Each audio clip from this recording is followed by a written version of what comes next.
হাদিসের মধ্যে আছে আল্লাহর নবী সাল্লাল্লাহু আলাইহি সাল্লাম তিনি কোনোদিন পিছন দিকে হেলান দিয়ে জুতা পায়ে খাবার খেতেন না, বলতেন এটা অহংকারের পরিচয়।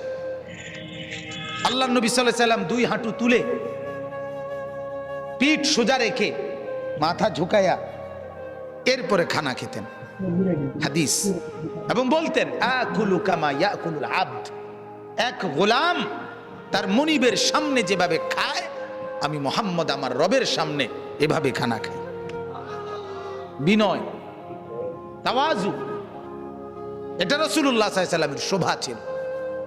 তাহলে পৃথিবীর মধ্যে আল্লাহ ব্যতীত যদি কেউ অহংকার কিছু করার মতো থাকে তো সেটা রাসূলুল্লাহ করতে পারে। কি বলে? কারণ কোন যোগ্যতায় এক সুতা ওনার মধ্যে ঘাটতি নাই, বলেন না? যত যোগ্যতা কল্পনা করা যায় এর কোনটার মধ্যে উনার কোনো ঘাটতি ছিল?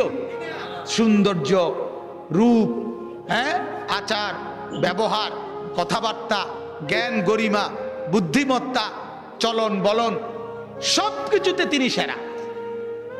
তবুও তিনি কোনোদিনও অহংকার করেন, অহংকার করেন। হাদিসের মধ্যে আছে আল্লাহর নবী সাল্লাল্লাহু আলাইহি সাল্লাম ডান দিক থেকে কেউ যদি উনাকে ডাক দিতেন, কথা বলতেন, তো আল্লাহর নবী পুরা চেহারা ঘুরাইয়া এভাবে তাকাইয়া কথা শুনতেন। যতক্ষণ ওই লোক কথা বলতো অতক্ষণ চেহারা ফিরাইতেন না।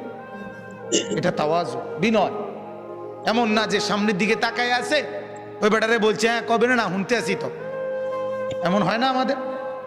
আল্লাহ রাসূল এটা করতেন না।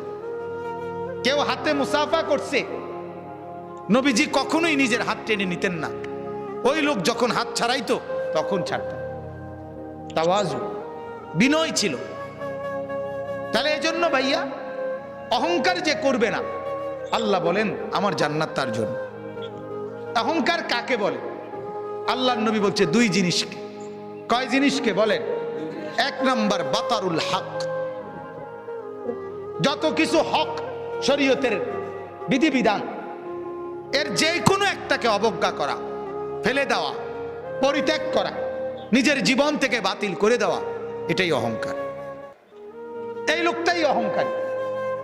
এজন্য যত যুবক, যত মুসলমান নামাজ পড়ে না, সেজদা করে না, এরা অহংকারী। কারণ এটা হক, সত্য বিধান ইসলামের, এটাকে সে অস্বীকার করছে, অবজ্ঞা করছে। এই অহংকারী যত শুদ্ধ কথাই বলুক, ডিগ্রি 18 কিসিমের ডিগ্রি লোক, কথা বুঝেন, সে আপনার অভদ্র। সেজদাবিহীন কোনো মানুষ ভদ্র হইতে পারে না। নামাজবিহীন কোনো সন্তান, কোনো মানুষ ভদ্র হইতে পারে না, হতেই পারে না, হতেই পারে। আল্লাহ ইবলিসের পরিচয় বলছে কোরআনে। আল্লাহ বলছে ইবলিসকে জানো? ইবলিস সে যে সেজদাকারীদের অন্তর্ভুক্ত ছিল না। লাম ইয়াকুম মিনাস সাজিদিন, সেজদাকারী নয় যে, তার পরিচয় ইবলিস। অতএব দোস্ত, তুমি তোমার পরিচয় ঠিক করো, তুমি মানুষ কিনা না ইবলিস, সেজদার ভিত্তিতে প্রমাণ হন, সেজদার ভিত্তিতে প্রমাণ হন। ফারকু মা বাইনানা ওয়া বাইনাল কুফরি আস-সালাহ। আল্লাহর নবী বলেন আমি আর আমরা, ঈমানদার আর বেঈমান পার্থক্য নামাজ।